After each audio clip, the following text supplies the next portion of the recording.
Beef നിരോധിച്ചു കഴിഞ്ഞാൽ ഈ രാജ്യം വിടേണ്ടി വരും എന്ന് പറഞ്ഞ ഒരാളാണ്. അത്രയ്ക്ക് ഇഷ്ടമാണല്ലേ ബീഫ്? മിക്കവാറും കഴിക്കും. അല്ല ഇപ്പൊ ഞാൻ കുറച്ച്, കാരണം ബീഫ് ബിഗ് ബോസ് പോയിട്ട് വന്നതിന് ശേഷം ബീഫ് കുറച്ച്, അല്ലെങ്കിൽ 3 നേരം ഞാൻ കഴിക്കും. വഴക്കിട്ടിട്ടുണ്ട് കടയിൽ ബീഫ് തരാഞ്ഞിട്ട്. ചോദിച്ചു ഞാനും എൻ്റെ പയ്യനും ഇവിടെ ഇരുന്നില്ല, അനീസ് എൻ്റെ മാനേജർ പയ്യൻ, ഇവനും ഞാനും കൂടി രാവിലെ ഷൂട്ടിന് പോകും കൊടുങ്ങും. ഇവിടുന്ന് 4 മണിയാൽ പോയി 6 മണിയൊക്കെ കൊടുങ്ങല്ലൂരെത്തി. അപ്പോൾ പറഞ്ഞു നമുക്ക് ചായ കുടിച്ചാൽ രാവിലെ ബ്രഷ് ചെയ്ത വിശക്കും, ബ്രഷ് ചെയ്തില്ല 12 മണി വരെ നടക്കാം. അപ്പോൾ ഞാൻ ചോദിച്ചു ബീഫ് ഉണ്ടോന്ന് ചോദിക്കുമ്പോൾ എപ്പോഴും 6 മണിക്ക് കൊടുങ്ങല്ലൂർ അമ്പലത്തിൻ്റെ സൈഡിൽ ചെന്നിട്ട് കടത് ചേട്ടാ ബ്രേക്ക്ഫാസ്റ്റ് ഉണ്ടോ? ഉണ്ട്. ബീഫുണ്ട്, നേരെ ഒന്ന് വെളുക്കട്ടറോന്നു. അതേ പിന്നെ അവൻ പോകൂല. പിന്നെ അത് കുറച്ച് കൊണ്ടുവന്ന് ഇപ്പോൾ കുഴപ്പമില്ലാത്ത രീതിയിൽ കണ്ടു. കാരണം ബീഫ് ഞാനത് അങ്ങനെ വേറെ എനിക്കൊന്നും വേണ്ട, ചിക്കൻ വേണ്ട, മീൻ വേണ്ട, ഒന്നും വേണ്ട, പരിപ്പ് വേണം. ഈ ആളുകളെ സഹായിക്കാൻ പോകുമ്പോ ഈ പറയുന്ന രീതിയിൽ എങ്ങനെയാണ് അതിനെ ഒന്ന് റൂട്ട് ചെയ്ത് വിടാറുണ്ടോ? അതെ, ഇല്ല ആരെങ്ങനെ അഭിപ്രായം ഒന്നും പറയാറില്ല, ഇഷ്ടമുള്ള ചെയ്യട്ടെ എന്ന് വിചാരിച്ചു? അങ്ങനെയല്ല, എന്നോട് വന്ന് ചോദിക്കാറുണ്ട്. നമ്മളെ കൊണ്ട് പറ്റണമെന്നാണെങ്കിൽ ചെയ്യാനേ ഞാൻ ഇതുവരെ പറഞ്ഞിട്ടുള്ളൂ. അതിൽ നിന്ന് മാറി ചിന്തിക്കാൻ ഇതുവരെ പറഞ്ഞു കൊടുത്തിട്ടില്ല. ഇതിപ്പോ ഇങ്ങനെ ചോദിച്ചത് അമ്മയുടെ അടുത്ത് വന്ന ആൾക്കാർ പറയും, അമ്മ പറയും സാജുവിന്റെ കൊടുത്ത തുണി ചോദിച്ചാൽ ഒരു കൊടുത്തിട്ട് തുണിയിലാണ്ട് ഇങ്ങോട്ട് വരും എന്ന് പറയും. അതാണ് എന്റെ അമ്മ എപ്പോഴും പറയുന്നത്. അമ്മ എപ്പോഴും സാജുനോട് സാജു എന്താ ആറ്റിൽ കളഞ്ഞാലും അളന്നേ കളയാൻ പാടുള്ളൂ. അത് എന്റെ അമ്മ എപ്പോഴും പറയായിരുന്നു സ്വഭാവത്തിലേ. നടന്ന് വന്ന കാലം അറിയാം നമുക്ക്. അതേപോലെ പട്ടിണി ദാരിദ്ര്യമായിട്ട് വന്നതാണ്. പട്ടിണി തന്നെ നമ്മൾ ജനിച്ചപ്പോഴും അതൊക്കെ ഉള്ളതാണ്. പക്ഷേ അപ്പോൾ ഒരു കല്യാണം കഴിച്ചിട്ട് 1 വർഷം ഞങ്ങൾ വീട്ടിൽ നിന്നുള്ളത് കഴിഞ്ഞ് ഒറ്റയ്ക്ക് താമസിക്കാൻ തുടങ്ങി ഇത്ര വർഷം. അപ്പോൾ ആ സമയത്തുള്ള അന്ന് പരിപാടി കളിച്ചാൽ കിട്ടുന്നത് 500-300 രൂപയൊക്കെ കിട്ടുന്നത്. അപ്പോൾ ആ ഒരു അവസ്ഥ അമ്മക്കറിയാം കറക്റ്റ്. അപ്പം അതുകൊണ്ട് അമ്മ അങ്ങനെ പറയും. പക്ഷെ നമുക്ക് അങ്ങനെ ആയി പോകുന്നത് അതാ. അക്കാര്യത്തിൽ ഒരു കാര്യം കൂടി ചോദിക്കാനുള്ളത്, 24 വയസ്സുകാരനാണ് കല്യാണം കഴിക്കുന്നത്. അപ്പോൾ രശ്മിക്ക് എത്രയായിരുന്നു? 21. അപ്പം ഇത് ഭയങ്കര ഭാരിച്ച ഉത്തരവാദിത്തമാണെന്നുള്ളത് അന്ന് മനസ്സിലായിട്ടുണ്ടാവില്ല. പക്ഷെ കുറച്ച് കഴിയുമ്പോൾ മനസ്സിലായല്ലോ. മനസ്സിലാക്കിയപ്പോ എന്തായിരുന്നു ഒരു ടെൻഷൻ? അല്ല, അന്ന് അഭിലാഷിന്റെ കൂട്ടുകാരൻ്റെ അമ്മ തുണച്ചാരി താഴ്ത്തോട്ടിരുന്ന് ഞാനത് സ്കൂളിൽ നിന്ന് പിള്ളേരെ വിളിച്ചിട്ട് നിന്ന് ഓർത്തിരുന്നാണ് ഇത്ര ഉള്ളൊരു പാവാട് ടീഷർട്ടിന്റെ വന്നേക്കണ ജീവിതം തുടങ്ങാനായിട്ട്. കുഞ്ഞായിരുന്നു അന്നേരം. ഇപ്പം വലുതായിട്ടൊന്നുമില്ല. ഈ പല്ല് തന്നെ പുതിയ പിള്ളേരുടെ വല്ല അതും കൂടി അമ്മ ഉണ്ട്. അമ്മ സ്കൂൾ കൊച്ചിനെ വിളിച്ചിട്ടുണ്ടെന്നാണ് ഓർത്തത്. 8ാം ക്ലാസ്സിലോ 7ാം ക്ലാസ്സിലോ പഠിക്കുന്നത്. ഞാനാണെങ്കിൽ കൊടിമരം പോലെ ഇങ്ങനെ നിൽക്കുകയും ചെയ്യുന്നത്. അപ്പം അന്നും പക്വത കാര്യത്തിൽ ഇയാൾ തന്നെയായിരുന്നു എൻ്റെ ബെറ്റർ. ഞാൻ കട്ട തോൽവിയായിരുന്നു അന്നേരം. അയ്യോ, എന്നെ കൊണ്ട് മേട് സഹിച്ചേക്കണത്. ഞാനിങ്ങനെ നടക്കും. രാവിലെ ഒരു വണ്ടിക്കാരൻ വന്ന് കൂട്ടിക്കൊണ്ട് പോകും, ഉച്ചക്ക് ഒരു വണ്ടിക്കാരൻ കൊണ്ട് നടക്കും, ഭക്ഷണം കഴിക്കും, തിരിച്ചു അടുത്ത വണ്ടി വരും, കയറി പോകും, രാത്രി 12 മണി 1 മണിക്ക് തിരിച്ചു വരും. ഡെയിലി ഇങ്ങനെ തന്നെ. അന്നെങ്കിൽ ഉച്ചയ്ക്ക് ഉണ്ടാക്കി വെക്കാനായിട്ട് ഞാൻ പൈസ ഒന്നും കൊടുക്കൂല. അവിടെ ബാക്കി ചേട്ടന്മാർ ജോലിക്ക് പോകുന്ന കാശ് കൊണ്ടാണ് ഞാൻ രശ്മിയും കഴിയുന്നത്. എനിക്ക് ഒരു നാണമില്ലാണ്ട് പോയി തിന്ന് പോകുക. പക്ഷെ അതുപോലെ പറ്റില്ല. എന്ത് ചെയ്യുന്നത്, എവിടെ നിന്ന് കിട്ടണമെന്നൊന്നും ഞാൻ അന്വേഷിക്കൂല. ഞാനിങ്ങനെ കാണിക്കുമ്പോഴത്തേക്ക് അച്ഛൻ്റെ മാനസികാവസ്ഥ ഞാൻ ചിന്തിക്കുകയൊന്നുമില്ല. ഭർത്താവ് ഒന്നും കൊടുക്കണമല്ല, 3 നേരം പോയിരുന്നു കഴിക്കണം. മറ്റേ ചേച്ചിമാരെ കണ്ട് കൂട്ടുകുടുംബം പോലെയല്ലേ. എന്നിട്ട് എൻ്റെ അമ്മ പൈസ കൊണ്ടുവന്ന് വൈഫിൻ്റെ കൊടുക്കും, അവരൊക്കെ തരുമ്പോൾ നീ എന്താണെന്നും പറഞ്ഞിട്ട് കൊണ്ടുവന്ന് കൊടുക്കും. അങ്ങനെയൊക്കെ ആയിരുന്നു. അപ്പോൾ ഞാനിതൊന്നും ചിന്തിക്കുകയൊന്നുമില്ല. അങ്ങനെ രാത്രിയാകുമ്പോൾ വരുമ്പോൾ ഒരു പേടിയാണ്, എപ്പോഴാണ് വന്നത്. ഹാർട്ട് ബീറ്റ് ഭയങ്കര, കാരണം ഏത് ലെവലിലാണ് വന്നതെന്നും അറിയില്ല. വന്നു കഴിഞ്ഞാൽ എന്നെ ഇങ്ങോട്ട് വഴക്ക് പറയുമല്ലോ, അതിന് പകരം ഞാൻ അങ്ങോട്ട് വഴക്ക് പറയും. വഴക്ക് പറഞ്ഞെങ്കിൽ രാത്രി മൊത്തം വഴക്ക് പറഞ്ഞ് താഴ്ത്തൊക്കെയായിരിക്കും കിടക്കണത്.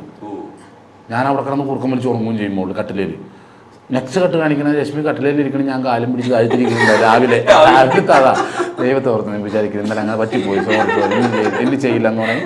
രാവിലെ തൊട്ടും മിടുക്കനായിട്ട് അവിടുത്തെ പണിയും കഴിഞ്ഞ് എല്ലാം റെഡിയാക്കി കൂടെ നിൽക്കും. എന്താ അലക്കണടുത്തൊക്കെ പോയിരുന്നു ഭയങ്കര വർത്തമാനമൊക്കെ ആയിരിക്കും. അമ്മയുടെ അടുത്തും തമാശയൊക്കെ പറയും. സന്ധ്യ ആകുമ്പോൾ കുളിച്ച് മുടിയൊക്കെ ചെയ്യിക്കുമ്പോൾ 2 കൂട്ടുകാർ വരും, നേരെ പോവും. പിന്നെ 12:30. അപ്പോൾ വീണ്ടും ക്യാരക്ടർ മാറി. ഇത് തന്നെ 1 വർഷം ആ മുറിക്കകത്ത് ഞാൻ എന്താ വെച്ചുകൊണ്ട് പ്രവർത്തിക്കണമെന്ന് ഒരാളെ അറിയിച്ചിട്ടില്ല. പക്ഷേ 1 വർഷം കഴിഞ്ഞപ്പോഴത്തേക്ക് പൊട്ടിത്തെറിച്ചു. അതൊരു പ്രളയം വരുന്നത്. അന്നാണ് ഞാൻ വീട്ടിൽ നിന്ന് ഇറങ്ങണത്. കാരണം ഇവിടുത്തെ ബട്ടൺസ് ഇവിടെ ഇട്ടിട്ടൊക്കെ ഞാൻ വന്നേക്കണത്.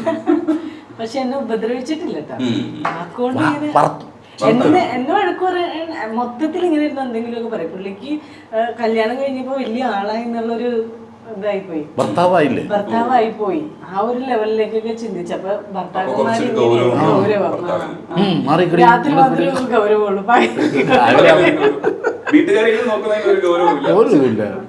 ഒരു നാണമില്ല.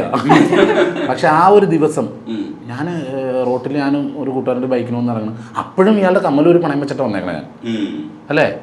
എന്നിട്ട് ബൈക്കിന് വരുമ്പോൾ ബൈക്കിന് നിർത്തിയപ്പോഴത്തേക്ക് ഓടിക്കണോണ്ട് അപ്പുറത്തേക്കണോണ്ട് ഒറ്റ അടിയം കൊടുത്തു കൂട്ടുകാരൻ. അപ്പം സ്വാഭാവികമായിട്ട് നമ്മൾ 2 കൂടെ ബൈക്ക് വരുമ്പോൾ നിങ്ങൾക്കൊരു തല്ലിയില്ല, ഞാൻ വർത്താനം പറയില്ല, അവിടെ അടിക്കുള്ളൂ. ഞാനും കൈയുടെ ഒറ്റ അടിയാണ് കൊണ്ട് കൊടുത്തു. അങ്ങനെ അടിയായി റോഡ് മൊത്തം അടി, 1/2 കിലോമീറ്റർ അടിയാണ് കൂട്ടുകാർ തമ്മിൽ. അപ്പോൾ ഒരുത്തൻ പറഞ്ഞു, നീ കാരണം സാജു അവസാനം തല്ലിന്ന് പറഞ്ഞപ്പോഴത്തേക്ക് അമ്മ ഞാൻ സാജുവിന് തുറന്നു കൊടുക്കട്ടെ എന്നപ്പോൾ എൻ്റെ അനിയന്മാരോടെ കേട്ടുകയും അവന്മാരെടുത്തിട്ട് ഇവനിട്ട് ഇടിച്ച്. അങ്ങനെ ടോട്ടലി ഇടി കഴിഞ്ഞിട്ട് വീട്ടിൽ വന്നപ്പോഴത്തേക്ക് അനിയൻ പറഞ്ഞ ബട്ടൺ സ്വർണ്ണ വിടാ അവിടെ സ്വർണ്ണ വിടാ. അപ്പോൾ അനിയൻ ഇടയ്ക്ക് എന്നെ ചീത്ത പറഞ്ഞ് ഇവിടെ നിൽക്കാൻ പറ്റില്ല വിട്ടോളണമെന്ന് പറഞ്ഞു. രാവിലെ തന്നെ പോകും ഞങ്ങൾ രണ്ടുപേരും കൂടി. അപ്പോഴും പാവം കേട്ടോ, രാവിലെ ആയി കഴിയുമ്പോഴത്തേക്ക് ബസ് സ്റ്റോപ്പിൽ പോയിരിക്കുമ്പോൾ രണ്ടുപേരും കൂടി ബസ് സ്റ്റോപ്പിൽ ഇരിക്കുക. ബസ് കാശ് ആരെങ്കിലും ചോദിച്ചിട്ട് വേണം പോകാനായിട്ട്. അങ്ങനെ ഇരുന്ന് കഴിഞ്ഞാൽ ഒരു കാര്യം ഞങ്ങൾ നടക്കാവിൽ പറഞ്ഞു, അപ്പോൾ അവിടെ ലിമിറ്റഡ് കയറി പോകുന്നുള്ളൂ. അങ്ങനെ ലിമിറ്റഡ് സ്റ്റോപ്പ് ഇറങ്ങി വന്ന് പോരുമ്പോൾ തലേദിവസം ഞാൻ തല്ലിയവനില്ലേ, അവൻ അപ്പുറത്ത് നിൽക്കേ ഇങ്ങനെ നിൽക്കേ ചെന്ന് കഴിയുമ്പോൾ ഇടി നടന്നാൽ മാറിക്കളഞ്ഞോളോട്ടാ, പെണ്ണിട്ട് ഇടിയിട്ട് എനിക്കിട്ടും കിട്ടും, എന്നെ പിടിച്ച് എനിക്കിട്ട് ഇടിയിട്ടുമെന്ന് പറഞ്ഞു. അടുത്തോട്ട് വന്ന് ഞാൻ എന്തിടാന്ന് ചോദിച്ചു. എന്നെ അടിയെന്നല്ല അടിച്ചത്, അമ്മ കടലക്കറി ഉണ്ടാക്കിയിട്ട് തിന്നാൻ പറ്റുള്ളൂ കഴിഞ്ഞപ്പോഴത്തേക്ക് പറഞ്ഞ് നമ്മൾ കാരണം മറ്റവൻ ഫോൺ തല്ലി പൊട്ടിച്ച് വീട്ടിൽ കിടന്ന് കരച്ചിലായിരുന്നു ഒരു കൂട്ടുകാരൻ. എൻ്റെ കൂട്ടുകാർ തമ്മിൽ തല്ലി എന്ന് പറഞ്ഞിട്ട് പിന്നെ ഞങ്ങളെല്ലാവരും കൂടി അവൻ്റെ വീട്ടിൽ ചെന്ന് അവനെ സമാധാനിപ്പിച്ചിട്ട് പോന്നിട്ട് പിന്നെ ഞാൻ അവിടെ 2 ദിവസം അടുപ്പിച്ച് 3 ദിവസം നിന്നിട്ടില്ല. ഒറ്റയ്ക്ക് താമസിക്കാണ്ട് വീട് വാടക എടുത്ത് ഞങ്ങൾ താമസം തുടങ്ങി. 3000 രൂപ കൊണ്ട് വീട് വാടക എടുത്ത് 600 രൂപയാണ് വാടക അന്നത്തെ. 3 മാസം വാടക കൊടുത്ത് 1800. ബാക്കിയുള്ള പൈസ കൊണ്ട് ഞങ്ങൾ ഒരു ബക്കറ്റ്, ഒരു കപ്പ്, ഒരു പായ, 2 തലയണ അത് മേടിച്ചിട്ടാണ് ഞങ്ങൾ ലൈഫ് തുടങ്ങണത്. അന്ന് തൊട്ട് ഞാൻ ക്യാരക്ടർ ആവാൻ തുടങ്ങി, ആളാവാൻ തുടങ്ങി. പിന്നെ ഞാൻ ഇങ്ങനെ പോലും കാണിച്ചിട്ടില്ല. എന്നെ ഇങ്ങോട്ട് എന്ത് പറഞ്ഞാലും ഞാൻ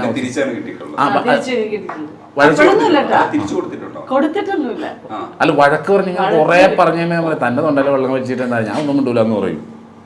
അപ്പോൾ ഇത് കഴിഞ്ഞിട്ട് അങ്ങനെ ചെയ്യാൻ തുടങ്ങിയിട്ടാണ് ഞങ്ങൾ ഇപ്പം ഇങ്ങനെ ഈ ഒരു ഇതിൽ വന്നിരിക്കുന്നത്. അത് തൊട്ട് ഞാനിങ്ങനെ കയറി പിന്നെ കരയാനോ അല്ലെങ്കിൽ തല്ലുപിടിക്കാനോ ഒന്നും അവസരം ഉണ്ടാക്കിയിട്ടില്ല. അപ്പോൾ ഈ പറഞ്ഞ പോലെ തന്നെ കണക്കൊന്നും അറിയില്ല, ഉണ്ടാക്കാനുണ്ടും വാരി വലിച്ചിട്ടുണ്ടാക്കും. 2 കൂടി 2 പേർക്ക് തന്നെ ഇച്ചിരി മതി. പക്ഷേ ഉണ്ടാക്കി സംഭവം മൊത്തം വെച്ചിട്ട് 3 ദിവസം കഴിച്ചാലും 4 ദിവസം കഴിച്ചാലും തീരാതായി. ആദ്യമൊക്കെ ഹോട്ടലിൽ നിന്ന് ചോറ് മേടിച്ചു, പൊതിച്ചോറ് മേടിച്ചു, ഉണ്ടാക്കാൻ പറ്റില്ല. പിന്നെ 2 പേരും കൂടെ കഴിക്കും. പിന്നെ 2 പൊതിച്ചോറ് ആദ്യം മേടിച്ച് പിന്നെ 1 പൊതിച്ചോറായി, പിന്നെ ബ്രെഡായി, പഴമായി. ഇത് കഴിഞ്ഞപ്പോഴത്തേക്ക് ഒന്നുമില്ല, ഇങ്ങനെ ഇരിപ്പായി. പിന്നെയാണ് അപ്പോൾ പരിപാടി കിട്ടണമെങ്കിലും വല്ലപ്പോഴൊക്കെ കിട്ടുള്ളൂ. ഞാൻ പ്രൊഫഷണൽ ട്രൂപ്പിലൊന്നും കളിക്കുന്നത്. അങ്ങനെയാണ് അവിടെ താമസിക്കുമ്പോഴാണ് പ്രശാന്ത് കാഞ്ഞിരപ്പറ്റം വന്ന് വിളിക്കുന്നത്. മനോജ് ഇന്നസ് ട്രൂപ്പ് തുടങ്ങുമ്പോൾ അതിലേക്ക് വാങ്ങുന്നുണ്ട്. പിന്നീട് സ്വന്തം ട്രൂപ്പിലേക്ക് എത്തുന്നുണ്ടല്ലോ, അപ്പോൾ അഭിമാനമൊക്കെ ഉണ്ടായിരുന്നില്ലേ? അതായത് സ്വന്തം ട്രൂപ്പ് തുടങ്ങുന്ന ഒരു അവസ്ഥയിലേക്ക് എത്തുമ്പോൾ നമ്മൾ കുറച്ചുകൂടെ ഒരു ജീവിതമൊക്കെ തുടങ്ങി, അങ്ങനെ തോന്നിയിട്ടുണ്ടോ? ഏതാ ആസ്വദിച്ചിരുന്നത്? ഈ പഴയകാലം പറയുമ്പോൾ ഇപ്പോൾ രസമാണെങ്കിലും അന്ന് അനുഭവിച്ചപ്പോൾ സുഖമുള്ള പരിപാടി അല്ലല്ലോ. ഇല്ല, ശരിക്കും പറഞ്ഞാൽ അത് പൊട്ടത്തിയായിരുന്നു. ഏതാ നല്ലത് ഏതാ ചീത്തയെന്ന് അറിയാൻ പാടില്ലാത്തൊരു അവസ്ഥയായിരുന്നു. ഇപ്പൊ എന്താന്ന് പറഞ്ഞിരിക്കുന്നത്? ഇപ്പോഴും ഏകദേശം അങ്ങനെയൊക്കെ തന്നെയാണ്. ആ ഒരു പൊട്ടത്തരത്തിന് കുറച്ച് അത്രയുള്ള അതിന് വലിയ മാറ്റം. അല്ല, മാറ്റം എന്ന് പറഞ്ഞാൽ മഴവിൽ മനോരമ നമ്മൾ ആ പ്രോഗ്രാം ചെയ്യില്ലേ, അതായിരുന്നു ഞങ്ങളുടെ മാറ്റം നടന്നത്.